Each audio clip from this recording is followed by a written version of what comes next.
Tiens au courant quand c'est fini. Ici. Ouais. Oui.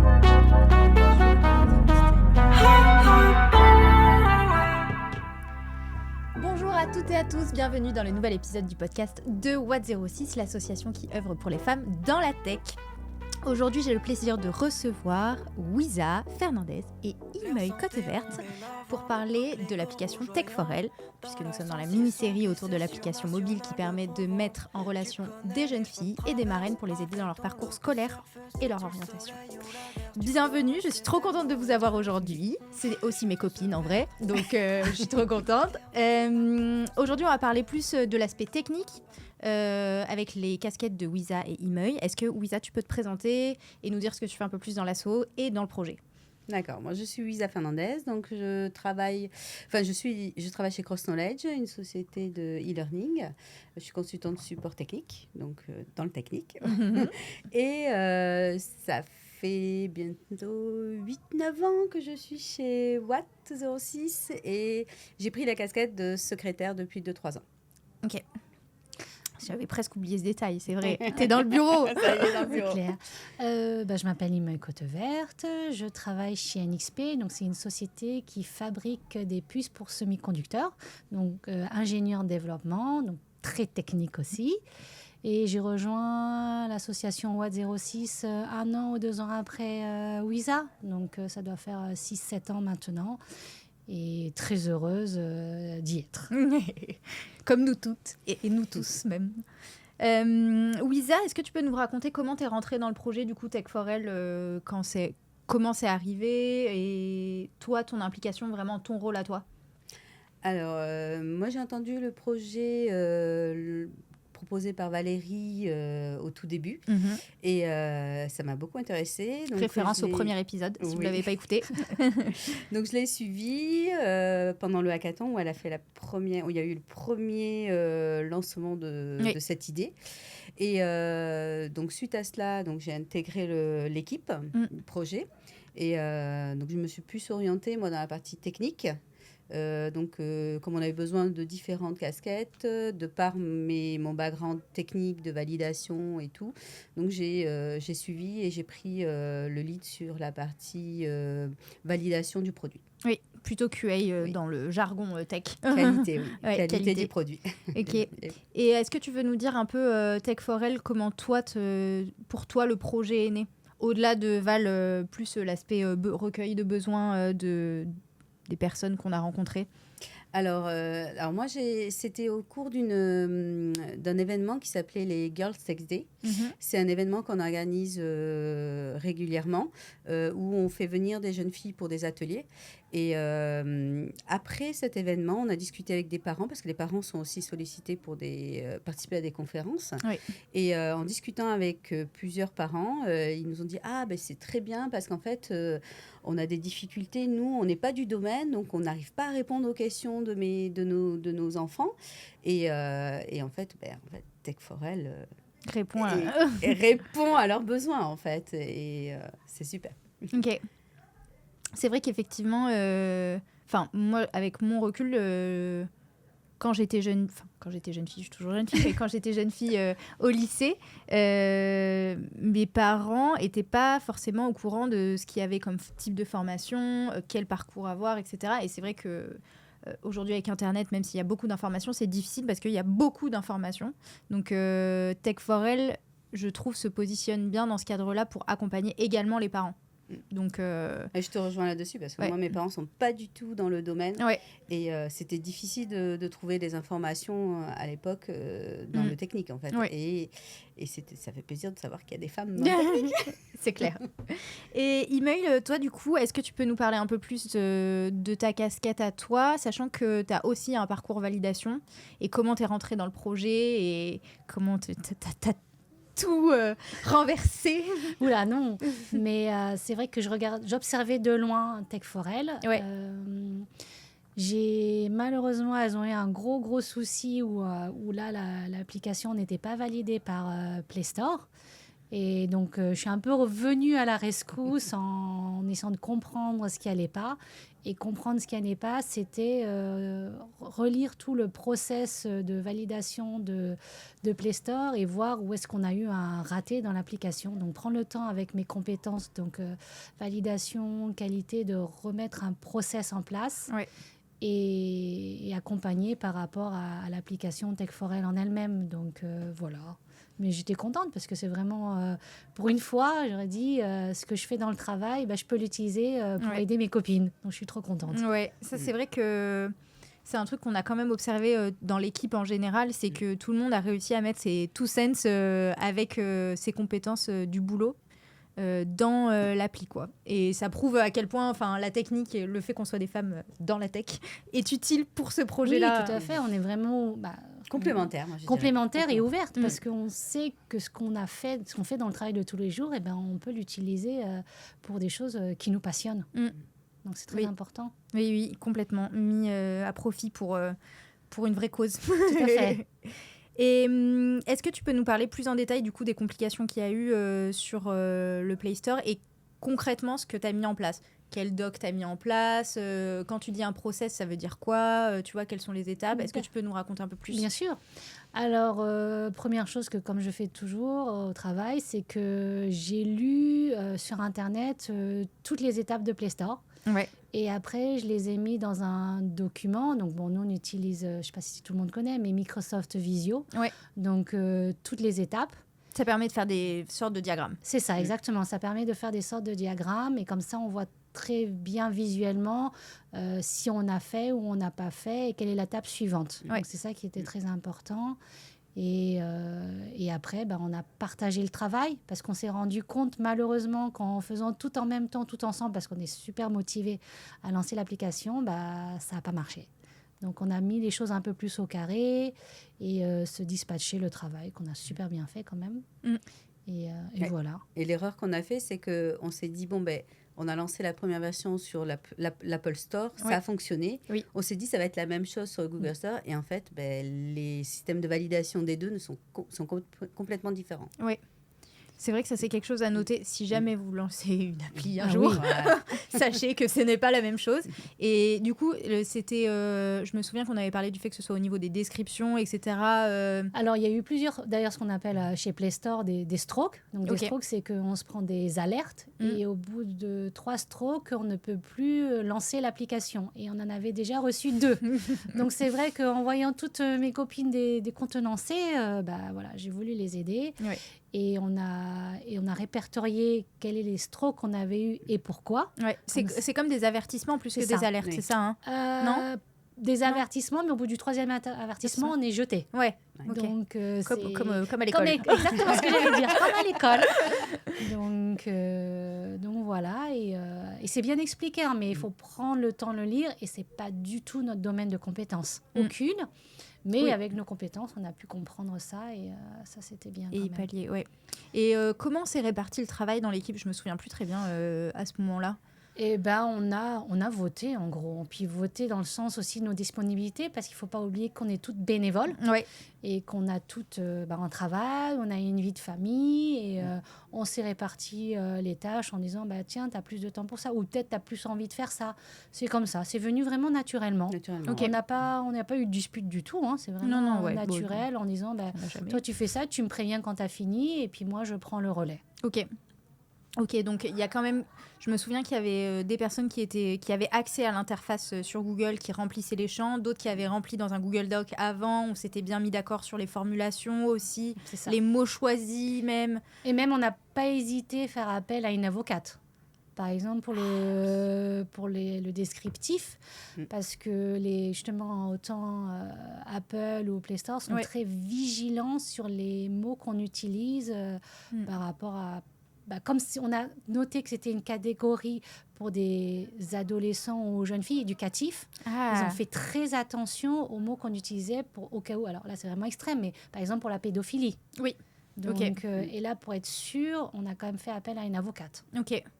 J'avais oublié ce détail, mais c'est hyper important, Oui, voilà. Donc, on est sérieuse, on garantit quand même la sécurité. Non, c'est important. Ok.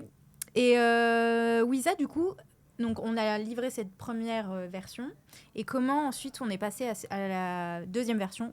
Normalement, au moment où vous écoutez cet épisode, la V2 est en ligne sur les stores. Mais du coup, est-ce que tu peux nous raconter quel a été le passage entre V1 et V2 ? La V1, en fait, c'était vraiment comme un POC, comme un pilote, en fait, où on a voulu voir comment ça fonctionnait, est-ce que ça fonctionnait bien, qu'est-ce qui allait pas. Donc, on a récupéré pas mal d'informations des jeunes filles et des marraines. Ouais.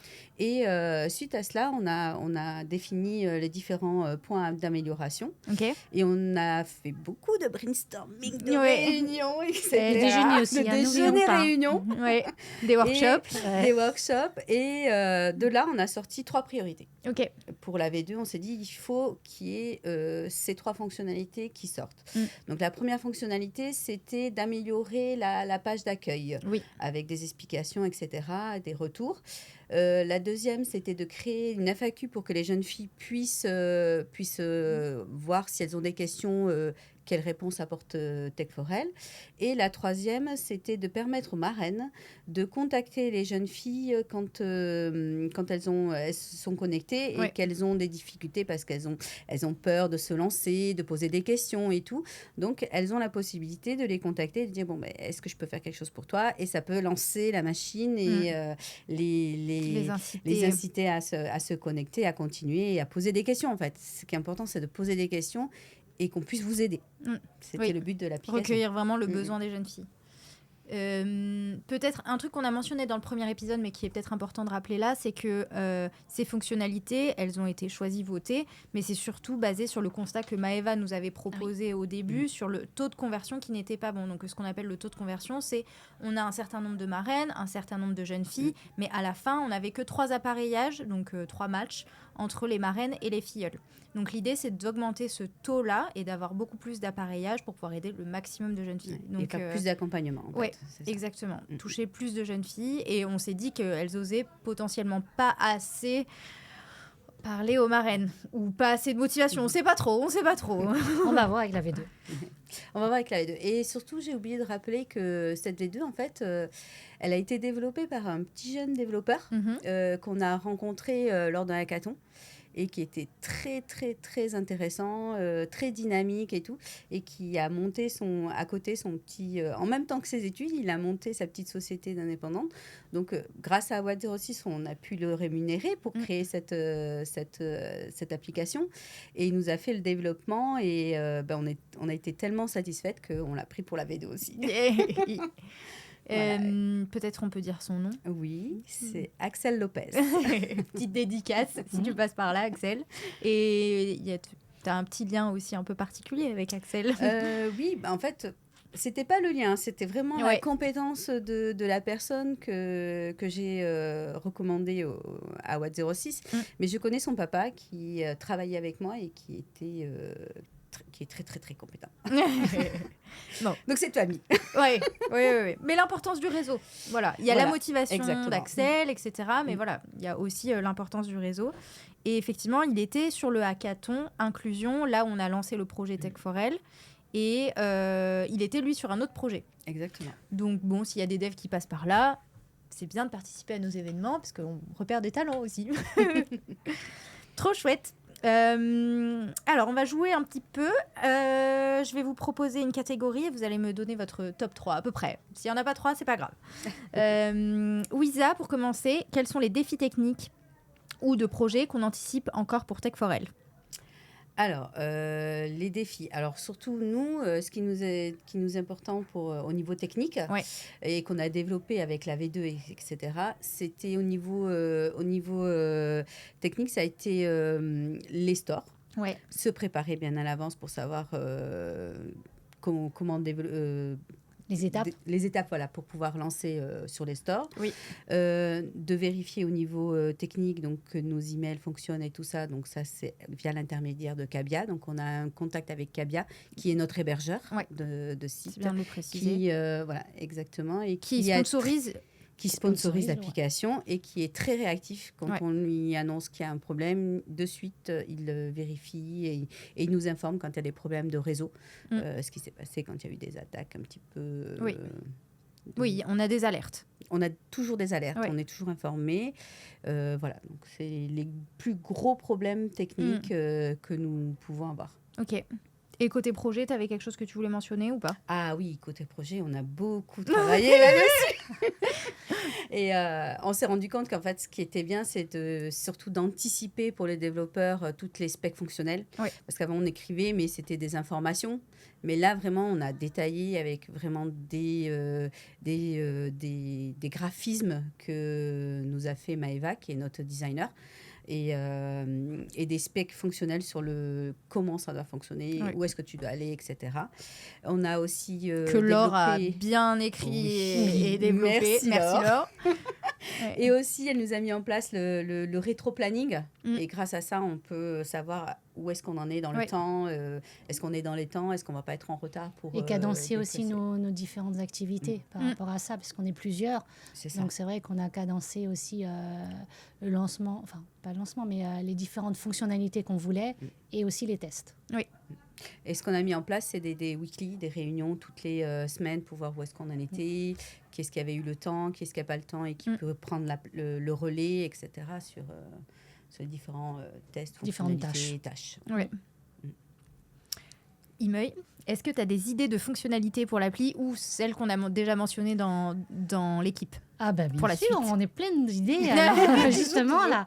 Donc on lance là. Enfin, vous allez avoir la V2, là, Ouais. vous avez la V2 et bien sûr on a déjà commencé à réfléchir à une V3. Donc par exemple des notifications. Mhm. C'est vrai que ça va peut-être manquer, alors pas pour l'utilisation actuelle, mais c'est vrai, avoir des petites notifications et aussi pouvoir, ce qu'on appelle archiver les conversations et les désarchiver. Peut-être ça ne vous parle pas, mais c'est vrai que quand des marraines discutent avec des jeunes filles et puis ça ne le fait pas, et puis peut-être que quelques mois après, si ça le refait, on va revoir l'historique. C'est vraiment ce qui est demandé dans les applications et c'est une des fonctionnalités sur laquelle on réfléchit pour plus tard. Ok. C'est vrai qu'il y a beaucoup de fonctionnalités qu'on peut considérer assez basiques sur n'importe quelle appli qu'aujourd'hui, malheureusement, on n'a pas eu la chance de développer parce que ce n'était pas une priorité.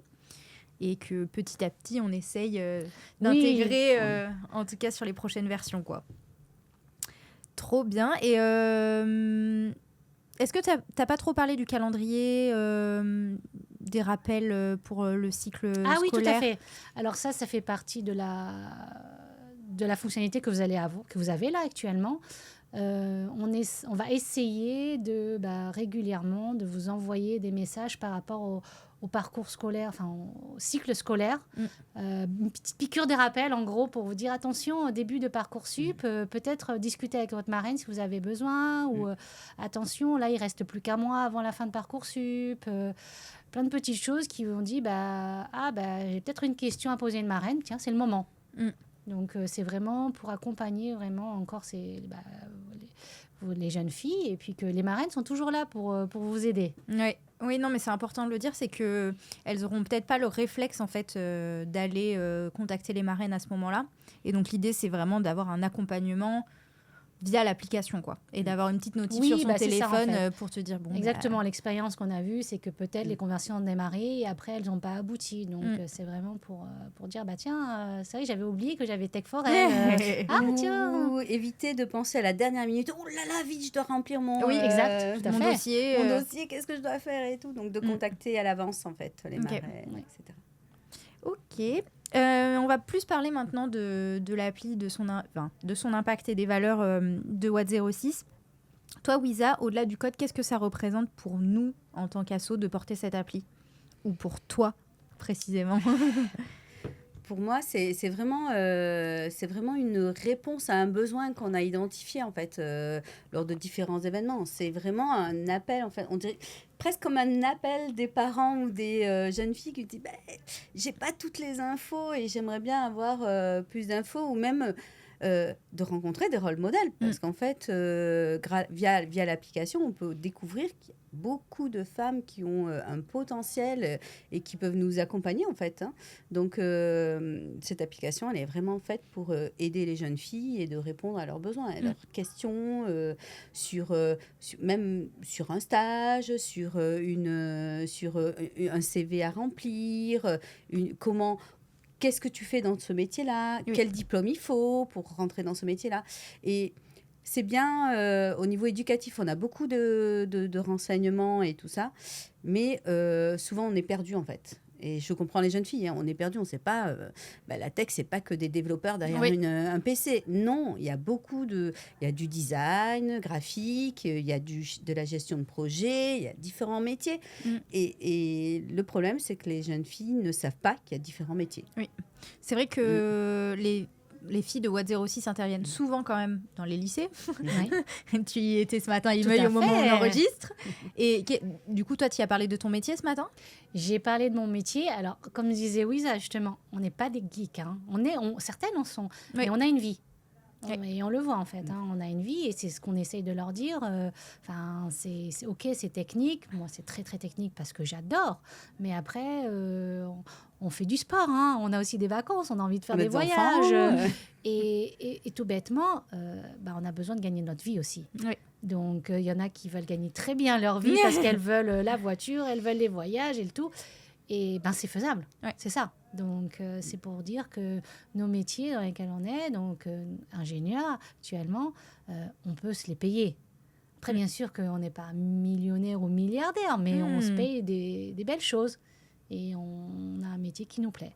Oui, c'est vrai qu'on arrive à combiner à la fois un train de vie qui est correct dans notre époque, clairement plus que correct. Oui. Et en plus, au-delà de ça, on fait quelque chose qui est quand même passionnant tous les jours, quoi. Et le marché du travail dans la tech n'est pas prêt de s'arrêter. Ah oui, justement, je l'ai dit.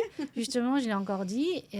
On a la possibilité d'avoir un diplôme qui est reconnu partout dans le monde, par exemple en étant ingénieur. Et c'est trop cool. Ouais. C'est vrai que tu n'as pas de limite géographique. Mais non.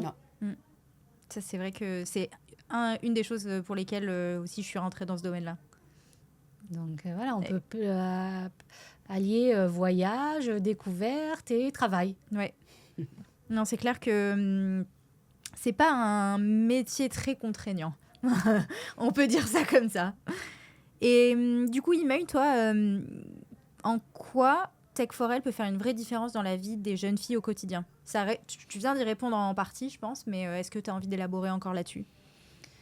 J'aurais dit que ça les accompagne et ça leur met une certaine confiance quand même aussi dans ce que c'est, parce que c'est je pense, comme disait Wiza, c'est très obscur.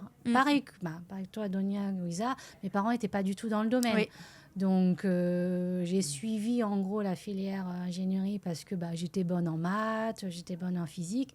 Et encore ce matin, je l'ai répété, jusqu'à ma dernière année d'école d'ingénieur, je ne savais pas que j'allais faire ce métier. Moi non plus.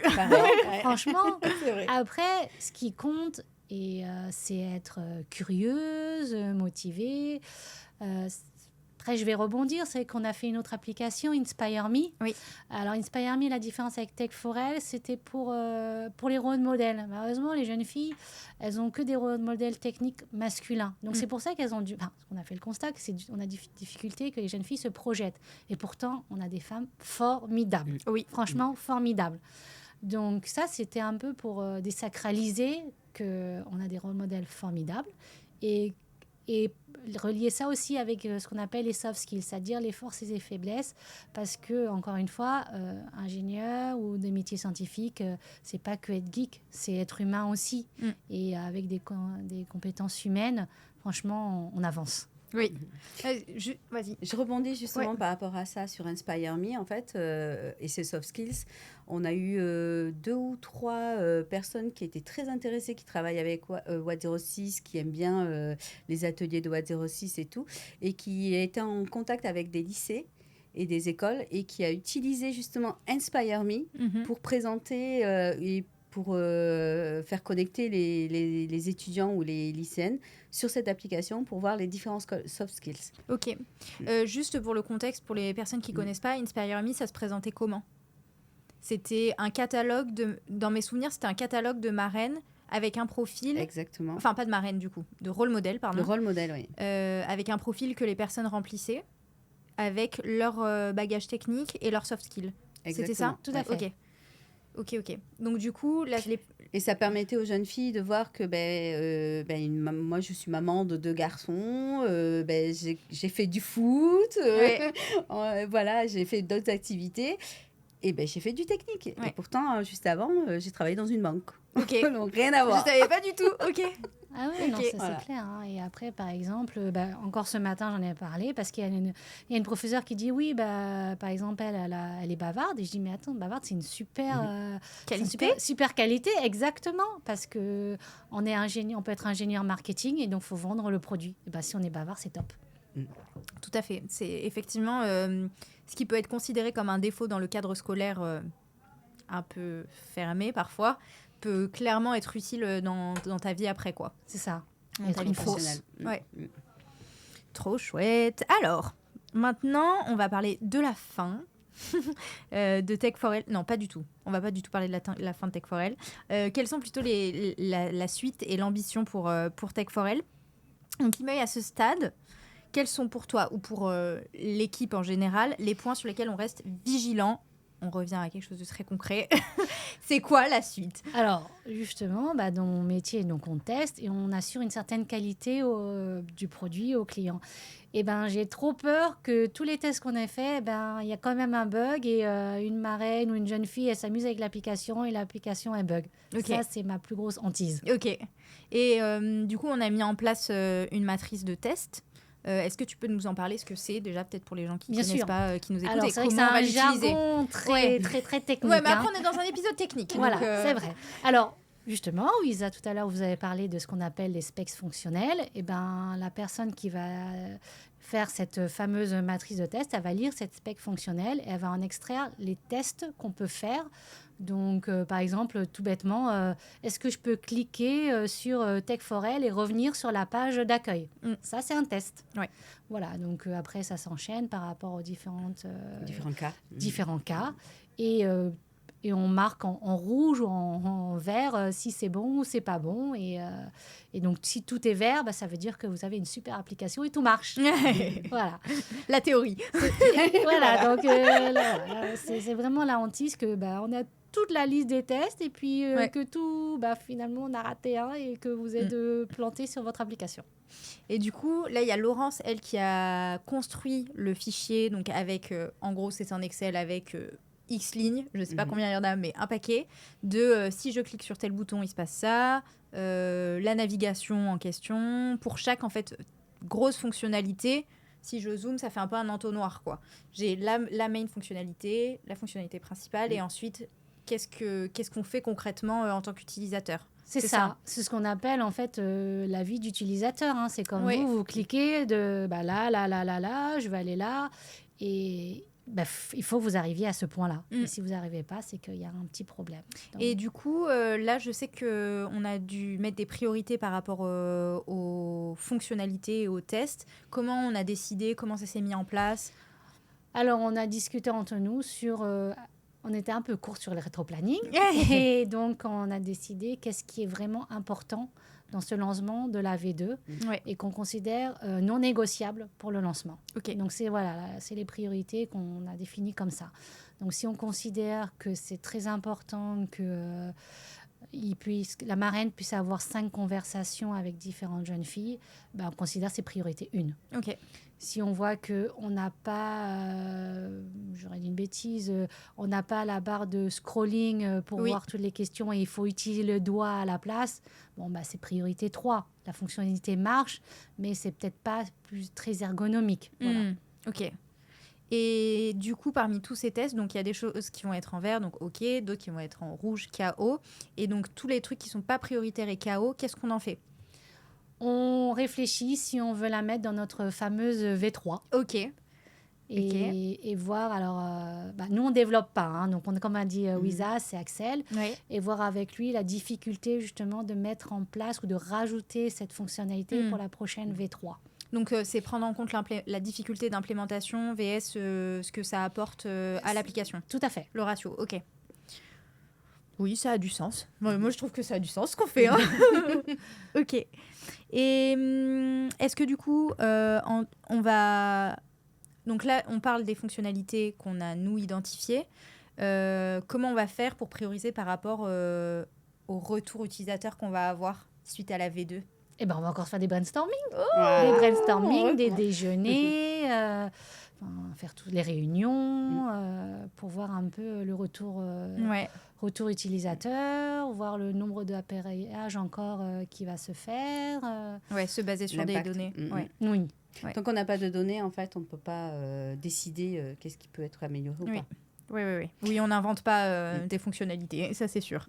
Après, des améliorations, des déploiements, on peut en refaire plusieurs fois. Hein. C'est pas bloqué sur les stores. Hein. Donc, si vous avez amélioré juste, par exemple, le bouton clic, on peut refaire un déploiement qui peut être rapide. Parce qu'il y a peu de modifications. Donc, c'est très rapide pour les déployer sur les stores. Oui, voilà. Les grosses améliorations, c'était par exemple la page enrichie où là, vous allez voir, entre la V1 et la V2, c'est bien différent et beaucoup plus riche, et beaucoup plus sympa. Il y a un truc qu'on n'a pas mentionné qui est assez nouveau aussi, c'est que Laure m'en a parlé récemment. Nous, on a une console admin, donc ça, on n'en a pas parlé encore. Mais d'un point de vue administrateur, on a une page dédiée où on accède à un certain nombre d'informations. Et en fait, Axel nous a rajouté quelques fonctionnalités qu'on peut customiser. Typiquement, le lien vers la vidéo YouTube sur la page d'accueil, ça, c'est customisable. Donc, on peut rentrer, nous, le lien qu'on veut. Et il y a d'autres informations comme ça. Donc, je trouvais ça intéressant qu'aujourd'hui, on ait plus la main en fait, sur l'appli et le contenu de l'appli via la console admin, ce qui n'était pas le cas initialement et qui n'était pas du tout prévu quand on l'a pensé au tout début. Quoi. Au tout début, oui. Au tout début, on a vraiment pensé aussi à la propriété des données personnelles. Donc ça, c'était vraiment une obligation qu'on s'est donnée sur notre application, c'est d'avoir la possibilité de supprimer les données personnelles. RGPD. Au besoin, voilà. Donc ça, c'est une des obligations et qu'on pouvait avoir accès justement dans la partie de la console pour pouvoir vite supprimer ces informations-là. Si quelqu'un a envie de supprimer ces données. Tout à fait. Est-ce que Wiza, tu as un mot de la fin que tu veux ajouter ? Alors, moi, je vais donner mon avis personnel, c'est que j'adore travailler avec cette équipe.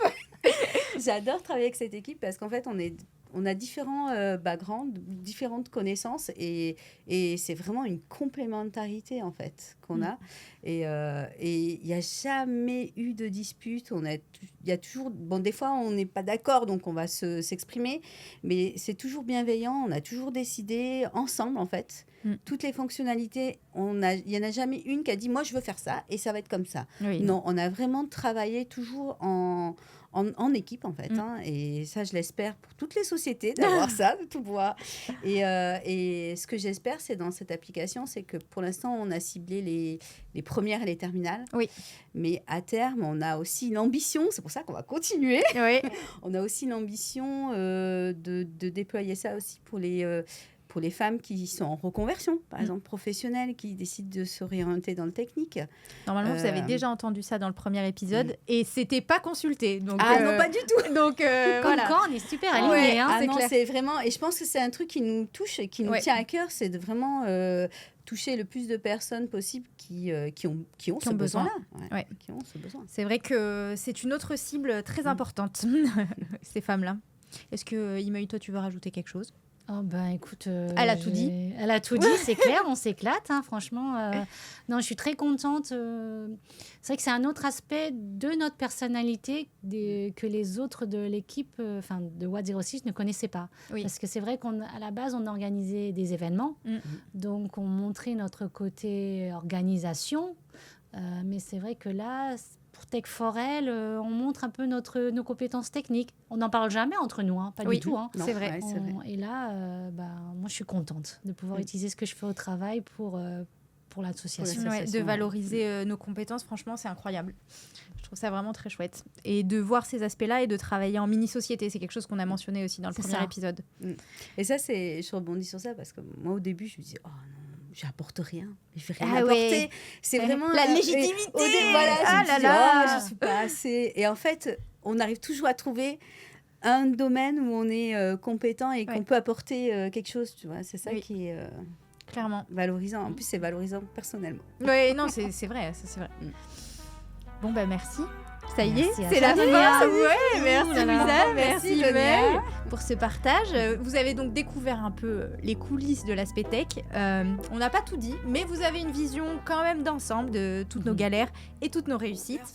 À l'heure actuelle où vous nous écoutez, je vais y arriver, l'appli est disponible sur Apple Store et sur le Play Store, donc n'hésitez pas à la télécharger. Si tu es une jeune fille, tu cliques sur le bouton pour discuter avec ta nouvelle marraine très prochainement. Si tu as des questions, n'hésite pas.